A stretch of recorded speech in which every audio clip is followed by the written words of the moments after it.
अपने बेटे प्रताप के मुख से क्रोध और पहचान की प्यास से भरे वे शब्द सुनकर रत्नी का हृदय वेदना और गर्व के द्वंद्व में डूब गया। उसकी आंखें स्वतः ही नम हो गईं। वे आंसू सालों के अपमान, अकेलेपन और अटूट संकल्प का मिश्रण थे। रत्नी ने धीरे से कहा, हाँ मेरे पुत्र, मैं तुम्हें तुम्हारे पिता का नाम अवश्य बतला दूंगी। यह तुम्हारा जन्म सिद्ध अधिकार है, पर मेरी बात ध्यान से सुनो। यह नाम एक उपहार नहीं बल्कि एक भारी शर्त के साथ आता है। शर्त? कैसी शर्त माँ?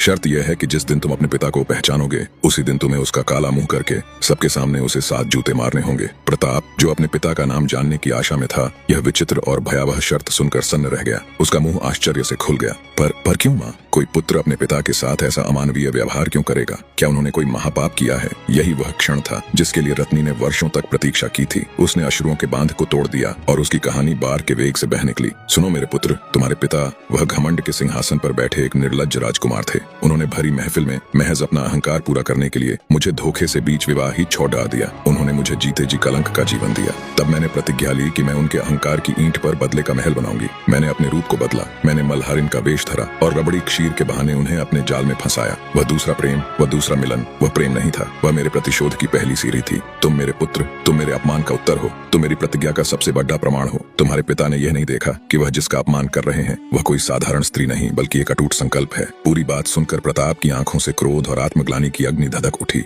उसकी सांसें तेज लोहार की धौंकनी की तरह चल रही थीं। वह तुरंत अपनी माँ के चरणों में झुका। माँ, मुझे क्षमा कर दो। मैं अंधा था। उस मूर्ख ब्राह्मणी की बात सुनकर मैंने आपको कलंकित समझा। मैं अपने पिता के अंधकार से जन्मा, पर अब मैं तुम्हारे प्रकाश से जीऊंगा। माँ, मैं आज इस क्षण गंभीर प्रतिज्ञा लेता हूँ। मैं आपके कहे वचनों को कभी झूठा नहीं होने दूंगा। मेरे पिता का वह अहंकारी काला मुंह मैं ही करूंगा। यह भीषण संकल्प लेकर प्रताप ने रत्नी से राजसी अंगूठी ली। रत्नी का तेजस्वी पुत्र अपने अनदेखे अहंकारी पिता के नगर की तरफ अकेले अपने प्रतिशोध के महालक्ष्य को साधने के लिए चल पड़ा।